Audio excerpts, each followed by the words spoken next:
Good morning, everybody. My name is Charles. Welcome to today's session of Entrepreneurship Impact. Entrepreneurship Impact is a weekly session that we help to inspire entrepreneurs, especially during this period of time when actually COVID is still hitting entrepreneurs hard. This session is for entrepreneurs to have more inspiration, learn more new things as well from fellow entrepreneurs. So today we are very lucky and honored to have Borwen from Ultimate Investing to share with us some of his life journey. What we know about Ultimate Investing is for Bowen himself, it's not an easy journey of how he gets started this investment journey lah. And I think as young as 11 he started investing, but most investors along the way maybe they drop out or maybe they suffer huge losses. But I think for Bowen he has invested for quite a number of years and still going very strong. So definitely it's not just that he's lucky or the shining star has just blessed him lah. But definitely certain mindset that he has helped him achieve what he has achieved today. Without further ado, maybe I shall invite Bowen to share more about how he started his journey at Ultimate Investing. So Bowen, please. Okay, sure. Thank you so much, Charles. All right. So, hi everyone. My name is Borwen, and of course, like what Charles mentioned, I've been in the investing world for quite a number of years. I actually started investing at 21 years old. So right now it's coming to about 9 years. Yeah, but this company, Ultimate Investing, was actually set up about a year ago, slightly more than a year. So we just celebrated our anniversary last month, right? But of course, it doesn't start from just 1 year ago because why I've been in this industry, I've been doing training for another company ever since 2015. So that was about 4 years of preparation. And then after that, last year, I actually started to come out on my own, right? So this is a 1 year old company, but of course, there was actually a lot of experience built up based on my prior experience with my previous company. So I do see that, entrepreneur is like, a lot of people thought that, I have this idea, I jump in and then that's it. So I think it is good if you actually build up certain foundation. It's good that probably you can learn from a startup and then from there on you build your foundation and then you move on. I think that is something that is, I would say you might actually be more successful because you actually avoid all the trap that other people have already done. So once you're on your own, things move pretty fast. So like, for example, this company that I started about a year ago with two other co-founder, right? So I would say that we do see a small success for a 1 year old company. We are, reaching about almost $500,000 of revenue. So I do see that if not for my prior experience with another company, this definitely would not have happened. Okay, if I were to do everything on my own as a new beginner, newbie, I'll probably be looking at maybe 5K or 50K, about 10% or even 1% of whatever the company is doing it. Right. So that's a little bit about this company lah. So maybe just to add on a little bit, actually how I started entrepreneur, I started pretty young. Okay, so actually right after army, I started as a financial advisor. So pretty much I would say that I have not done any full-time job ever since I graduated lah. Okay, yeah, and of course I think one of the reasons why is partly because I don't really like to wake up early. So I think after in primary school and secondary school, you are forced to wake up at 5:30, 6 o'clock. And we always have this like, in the future, I do not want to wake up early. Yeah, so that keeps me going lah. That started the spark in me to actually run my own business and things like that. So as a financial advisor, although we are not exactly like a business owner, but we are more of like a self-employed, whereby we get to choose what we want to do and things like that. And also that started my journey. And then in 2015, I actually joined an investment company. I started doing training for them. So again, I don't run my own company. So I was just a trainer over there. So yes, there are certain things that I can do, but there are also certain decisions whereby, you can't decide because you're not the boss. So you simply have to just simply follow what other people want you to do. Yeah. So of course, during that period, definitely there will be thoughts of, what if I actually come out and do on my own, and things like that. But as per all business, there will always be, failure lah. So we are also afraid, what if we come out and then we fail and then, things doesn't work out as what it is. So there will be a lot of all these running thoughts. So it took actually quite a number of years. In fact, what actually prompted me to actually start my own company, I didn't actually have that thought, but rather actually back in 2018, okay, I started to went into F&B. right? So in 2018, I actually co-invested in 6 F&B outlets, restaurants in Singapore. Yeah, so that was actually my first, I would say, entrepreneur, or rather my first business. All right, but I was actually more of like a sleeping partner. Like I was just investing money, doing a little bit of management here and there. So I think everybody loves to open cafe and things like that. So same thing, I had some money and then I went into it. Okay, and unfortunately, it wasn't exactly the best story because why? 2018, I had 6 outlet and today, is actually 0. Right, so the F&B all gone. Simply said that, yeah. So of course for me, I take that as a learning lesson. In fact, I learned a lot. Okay, and at the same time, I feel that like what I mentioned, you want to fail small and you want to win big, right? So because it was actually a shared venture between quite a number of people, so the losses, on individual basis was actually pretty limited. But the experience I get was the full experience on why the business went down and things like that. So maybe that I hope it is actually good enough to let everybody know a little bit about my background. Yeah. Back to you, Charles. Thank you so much. So you were running F&B businesses. You were running insurance agent. Definitely, you have experiences in F&B and insurance. So, what made you ultimately start ultimate investing? Okay, yes, very good question. Yeah, okay. So yeah, actually part of the reason why I always love training, ever since I started training back in 2015, 2016, I love to teach lah. Okay, in fact, I would definitely say that I'm a 100% introvert. I don't like to mingle with people. I don't like to talk to people. Yeah, but I feel that somehow I can actually train, and when I train, I can speak for the 2 hours lah. After the 2 hours, I will just find a corner and just recharge my battery, right? So yeah, so training was always something that I always loved. Yeah, but of course, what prompted me to went from F&B to starting my own company? Actually, it was because my F&B failed lah. So after the business failed, I realized that hey, actually now I'm not doing anything because I actually quit. I actually left my insurance job when I was doing the F&B because there was no way I could manage so many things at one go. So I decided that yeah, anyway, since I can't handle the insurance side, I just let my colleague handle it. So I actually left the industry and I focused on the F&B and my own investment.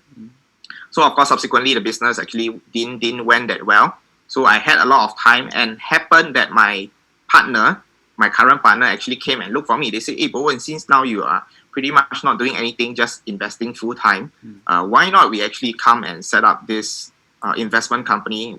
I mean, training company lah, and actually do what we love to do." So the opportunity, I think the timing, everything was perfect lah. And then yeah, I just say yeah, why not? And then that started 1 year ago lor. I see. Yeah.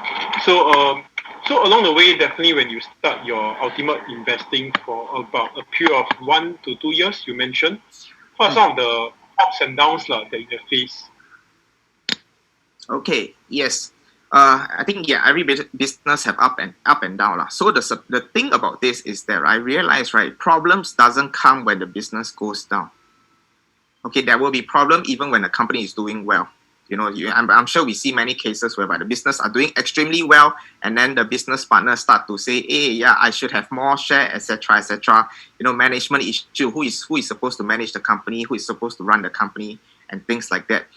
So actually, when we first started this company, one of the things that because my partner and I, we all had some prior experience lah.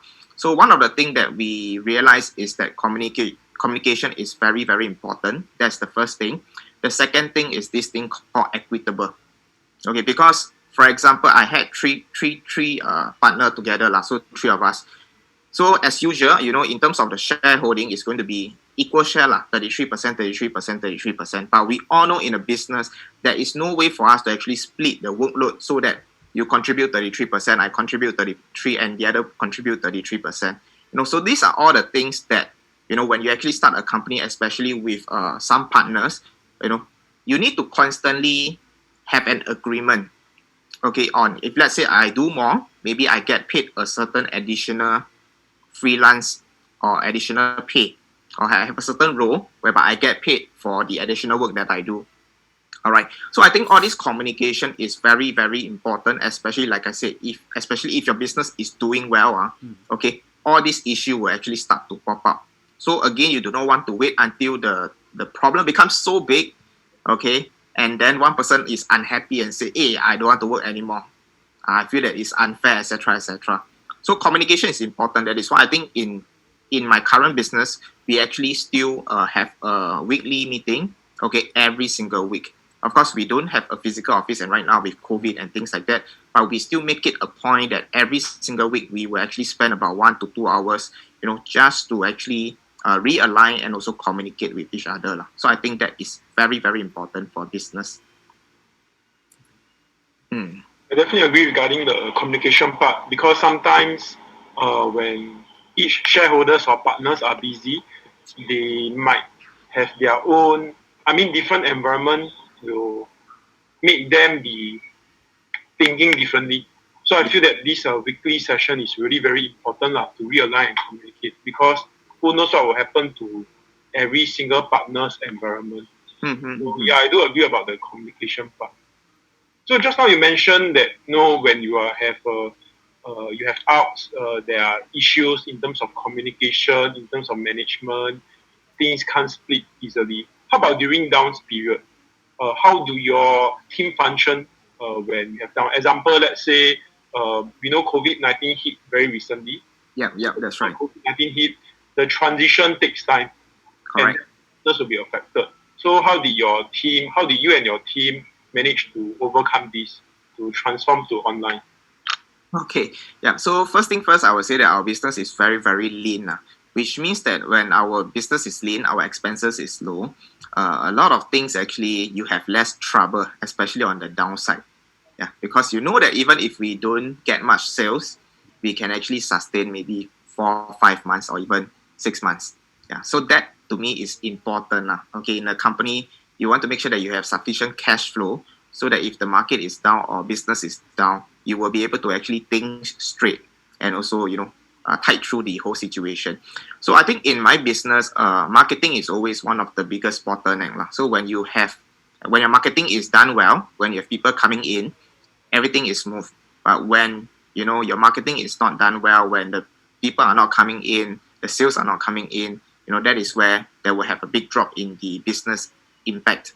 So I think when COVID-19 first came, right, I think the first thing is because we are running in the education sector, so we used to run live classes. So COVID-19 hit straight away. What we can do is our business got affected because we can't run physical class and we have to shift from physical to online. So the next thing is, when it comes to getting people to actually join an online class, were they actually willing to pay the same amount of fees? Okay, I think the first thing first is, if let's say it's a live class, people are willing to spend $1,000 because it's live, they get to see you, they get to feel you, they are there for a few days, but online people perception is they're only willing to pay a few $100, $200, $300. So the first thing is, wow, what happened to our business? Do we have to reduce the prices and all that? But for us, okay, what we did is, of course, we test out. So we actually trial run, and then we actually move everything online. But surprisingly, I would say that for our business, we actually did pretty well on our first dry run. Okay, even from transiting from offline to online. So that actually helps to kick in the momentum. All right, but I would also say that we are also pretty lucky because of the whole environment changes. Okay, people are willing to actually hop onto webinars and onto Zoom session like this. Okay, prior to COVID-19, in order for people to actually ask them to sit 2 hours in front of the laptop, it is almost impossible. So a lot of people actually sign up. They do sign up for free lesson and things like that. But the number of turn up is probably only about 20% or 10%, right? But right now, okay, 100 people registered for it. I would say almost half of them actually turn up. So that is almost as good as a live session. So I think the environment actually did change the whole buying habit of the whole crowd and that actually helped us in our business. So I would say that we did manage to transit from offline to online, And I can share with you right now, if you ask me to go back to offline, I do not want to do it because, right now we are at the comfort of our home with the aircon in front of my, my bed is just beside me. Literally, I can just hop out from my bed, 5 minutes, comb my hair, wear my blazer, and that's it. I can get started. I don't have to travel, half an hour and things like that. So that makes things a lot easier. And I think when it comes to business, I always believe that it's all about pivoting. Okay, it's all about pivoting. There is no way you can be the best in whatever you do. Okay, we can't be perfect, but I think every business must be lean enough, or rather fast enough, to actually pivot based on what the trend is actually asking for. So I think now everybody know the trend is definitely online. So if your business is not able to pivot, I think that is where you will start to face issue lah. All right. Yeah. So I'm glad that so far the business itself, the downside is pretty. I wouldn't say we have much downside lah. Yeah. Actually, most of the business owners, when we interviewed, when they actually made the transition to online, most of them said the same thing. They do not want to go back offline anymore because of the cost of operation being able to be reduced, and they are able to be much more efficient lah. Exactly. The good side of online. And there's a saying lah, COVID-19 helps business transform digitally, not other businesses. Yes. So it's a very interesting trend that happened. Yeah. So very interesting journey that you shared in terms of your journey, how you actually manage more to the management issues and all these things lah. But I feel most importantly, for most entrepreneurs, when they started, I think one thing that Borwen actually had was, if you actually hear his story, he didn't give up any single point in time, because he could have given up when his F&B business failed. He could have given up, after trying insurance, it didn't work out, or maybe go back to a full-time job. So I think this is the mindset that Borwen has lah, that none other, that makes him who is he today lah. So probably, is it possible that if I ask you, what made you not want to give up and continue this entrepreneurship journey? Because at any point in time, the situation could have made you decide to just go back to a full-time job and to work, especially since you had a degree. So what made you persevere on? Okay, very, very good point lah. Because I always believe that I am actually that means how to say, I want to be able to determine how much I am being paid in the market based on what I'm worth, right? And we know that in the working environment, you can be very good at what you are doing. You feel that you are worth 20,000, but the reality is, okay, the job might not be able to pay you that much. And if you go to the market, okay, you will realize that there are so many people out there that is way better than you, commanding a lower pay. And so it's like, going to a pond that is so crowded. But I realized that in the entrepreneur world, okay, actually the potential is a lot bigger. Because first of all, there's not a lot of people who are willing to actually jump into the entrepreneur world. Okay. And that is why if you are able to, do well in what you're doing, okay, I think that there's actually a lot more potential coming up from the business world lah. And of course, like what you say lah, yeah, right now we do have a degree that I can fall back on. Okay, but I think in Singapore and of course in many parts of the world, I think I just throw a stone. Everybody is a degree and above. So again, like I said, the competitiveness is there. If I can't perform better than just by the degree alone, I definitely can't compete with people outside. All right, and I always believe that we determine what we want to do lah. So I feel that as a business owner, there is no limit to how much you can achieve. Okay, there's no much. For example, my business alone right now, we are growing at easily lah. I would say about maybe a small amount. I'm happy with a 10% growth every single month. Every single month, 10%. Okay, but on the real world, if let's say I'm working in a job, can you expect your boss to pay you a 10% increment every single month? Not to say a year lah. Sometimes you don't even get a 10% increment in a single year. Okay, and that is something that we can't decide. Even if I put in 20% more effort, 50% more effort, do you expect the boss to pay you 50% more lah? But reality comes when you receive the end of the year, the bonus and things like that. Yeah, then suddenly the economy is very bad, and then they tell you that, hey, sorry, the bonus we have to reduce, and we might even have to do a pay cut. Yeah. So one of the things why I stick on to business is because I love to be in control. Okay, I think for my last business in the F&B business, one of the reasons I would say why it actually failed, and my biggest learning lesson is also because I didn't actually have full control. I was just a sleeping shareholder, right? So I feel that when I don't have control, a lot of things, even if you want to do, if you want to change, right, but you don't have the power to do it, then it's like wow, the struggle is there, lah. So yeah, even if I'm just a small business owner, but you get to decide. I think you see some uh, coffee shop owners, store owner, they are happy doing their char kway teow and they just improve on their char kway teow and they get to decide, oh, today I don't want to put ham, I want to put I don't know, top shelf in my char kway teow. You can. Nobody cannot say no. So that is something that as an entrepreneur, you get to choose, you get to decide what you want, you get to be better every single day, and you decide your own paycheck. I think that's most important. I definitely agree regarding the control part. However, being in control is one good thing. I think most entrepreneurs want to be in control of their income on their time. But sometimes it might be a double-edged sword when you have too much control. You control to be financial freedom when you haven't hit there yet. I think if I rephrase it, there's too much freedom such that you don't do anything to your life and you become still. So I think that is a double-edged sword that entrepreneurs have to be wary about. That too much control is a good thing, but you have to control it well. If not, nothing will happen. Yes, very, very true. I think I always believe that if you want to fail, right, you need to fail forward. Okay, don't fail backwards. Yeah. So definitely for myself, I learned and pick up a few pointers from Borwen regarding his life journey. So definitely over here in our audience, definitely learn some pointers here and there because every entrepreneurship journey is different. No matter how you read, how you learn from everybody, the situation and the experience that they actually experience is unique at a point in time lah. So probably now I can actually open to the floor to ask any questions. Anybody has questions to ask? Nobody asked, then I asked. Yeah. So Bowen, yeah, actually I know that you are from Bukit Batok Primary School, so right, correct? Yes. Actually, I also from there one, but I think it's very long time ago. Yeah, senior.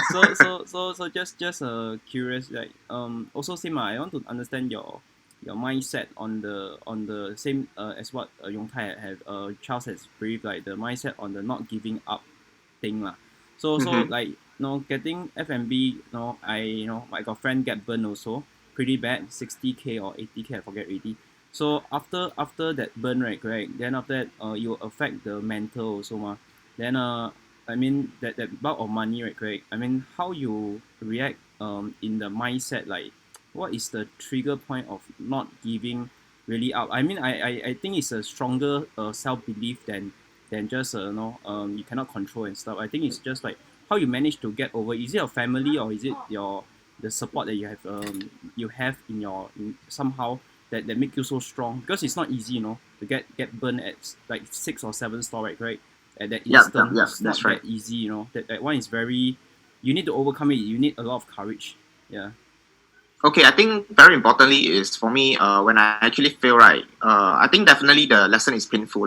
Yeah. So for me, I think my losses is pretty close to your friend. Yeah. But I can say that for me, why I feel that, yeah, definitely I learned a lot out of it. So I just take it positively. I feel that, yeah, whether or not it is a learning lesson. I mean, I like to use this, bad history as all my sharing. So if I had not failed before, I can't actually put it as a story.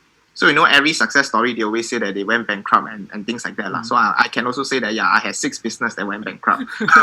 So I take it positively. That is my story and I learned something out of it. Okay, but I think very important, what keeps me going is that I always believe that whatever money you have lost, right, you can actually make back way more. Okay, because out of 6 outlet, for me, let's say I lose 60,000. So if I were to start a business on my own, an F&B business, easily, right? Okay, if you were to open any store at a shopping center, the upfront cost is about 100 to 200,000. So if I were to do it on my own, my losses could have been a lot more. Yeah. All right, but because I actually, started small, I share with a lot of people, and things like that. So I would say that my losses are relatively minimized. And of course, I always believe I can always make back my losses. So you must always believe that you can do way better. Because if you feel that, I lost 60,000 and probably I will need 5 years just to earn back that income, then you feel a bit demoralized. Okay, so that's why I think as an entrepreneur, there is no limit to how much you can make. So probably some business, 2 months they can make back 60,000, or 1 month they can make back 60,000. So to them it's like, okay just take it as this 1 month I got no income. But if you're working for somebody, every month you save 1,000, then you start to think, to earn back my 60,000 losses, I need to work 5 years for free. Then you start to get a little bit of demoralized. So I feel it does help as an entrepreneur. You get to decide your own paycheck. So whatever losses you have made, just make sure that you work double hard to make back way more, 10 times more than that. If I lose 60,000, I make sure I earn 600,000 to compensate for their losses. Understand. So it's all about the mindset. How you it's all about the mindset. Yeah. Thanks to answer my question. I agree, because in every situation, there's two ways to think about it. Either you think of it negatively to say that, oh man, I'm so unlucky, I'm not suitable for business. Or positive way is like what Borwen mentioned, that, hey, this thing happened to me, I learned a lot. I'll make sure next time I don't face such issue. So it's really about the decision that we make and the choices that we make, whether we choose it positively or negatively. I can see that Borwen, he himself is a very positive person. That's why he sees positive cash flow in his business. And I think this is one very important lesson for entrepreneurs to learn, to be positive despite the situation that you face. Because no doubt sometimes you'll feel a bit sad or negative, but ultimately having a positive mindset in general, it still beats having a negative mindset, because being negative doesn't really help. And to all entrepreneurs that's listening, try to have a positive mindset, because positivity will always ensure a positive results at the end of the day. So, for Borwen, do you still have any things to share with our entrepreneurs? Any last words or motivation quotes that you stand by or stick by, or values in life? Okay, I think one of the quote that I shared is about this thing called failing small and winning big. So I think that comes when you actually start a business, try to actually think of ways that minimizes your losses. For example, there are actually many businesses that you can, for example, e-commerce right now. A lot of people jump into e-commerce. And the good thing about e-commerce is that your upfront cost is actually pretty low. Maybe you have to spend a lot of time, you have to do some marketing, but it's probably like $5,000 or $10,000 max of losses, right? Instead of you actually open up a real physical shop, I can tell you your losses, if you are wrong, is going to be a lot more, right? And of course, the next thing is always to grow steadily. I think one of the learning lesson is don't grow too fast, okay, unless your foundation is actually strong enough. So I think there's always this thing, sometimes by going fast, you're actually going slower. Okay, and by going slow, it doesn't mean I'm slow, but if my foundation is strong, the moment I want to grow, I want to expand, it can be fast. So slow can be fast, and fast can be slow. Right, and of course, just to end off one thing, I think very importantly is also to think big. Because I still remember when I was in school, when I was in secondary school, my goal is that I want to make 4,000 a month. I feel that 4,000 a month is like, I am happy enough making that income, right? So after I joined the insurance industry, then I get to see, all my colleagues, they are making like 10, 20,000 a month. So immediately, what I've always believed 4K is a lot, suddenly changed. I feel that, actually 10, 20,000 is feasible. All right. And I see that my colleagues, they are not extreme. Okay, they are hardworking. But as compared to those people who are working and earning 5,000, right? Some of them are working so much harder. But these people, they are working smarter and they are making way a lot more money. So I start to think, 10, 20,000 is possible. Yeah. And of course, when you start your own business, you start to have a certain amount whereby you feel that you can earn. And recently, I see a lot of my friends out there, some of their business, they were doing, especially during COVID-19, they were making millions in a month. So immediately, right, when I have friends like this, when I see that whatever they do, technically, I would say that I can do the same thing. So if they can make 1 million, then I'll be asking myself, why am I not making 1 million? And what do I have to do to reach what they are doing? So to me, it's always about what can I do so that I can reach there. So that I think is entrepreneur. From morning until night, you'll be constantly thinking, what can I do? What can I do? What can I do for my business to become better? And I think if you want to become an entrepreneur, you have to understand that although you can sleep late, but technically your brain is working 24/7, constantly thinking about the business. But I do agree that thinking big is something that is feasible, is important, and also to mix with the right group of people that actually motivates you and push you to actually do way bigger than what you actually think you can do. All right, that's all from me. Thank you so much. So one very important thing that Bo mentioned is feeling small and living big. So feeling doesn't mean it's a negative thing. It's always a process. So feel small is to feel it, to have small experiences, but these experiences will definitely help you make it in life. So thank you so much, Bowen, again for sharing your story, your experience with us. I think this experience is very priceless.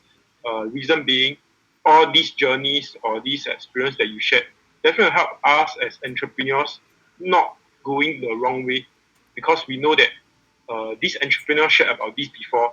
I will choose this path instead, and definitely this will help entrepreneurs make a better and right decision. So once again, thank you so much, Bowen, for today's sharing. Thanks for inviting me as well. Thank you. If not, stay tuned to our weekly entrepreneurs feedback session. Next Saturday, we are going to have our entrepreneur session again. And we have more entrepreneurs stories that you can actually hear and learn from. So if not, thank you so much for your time today. No problem. Thank you so much. Bye bye. Bye-bye.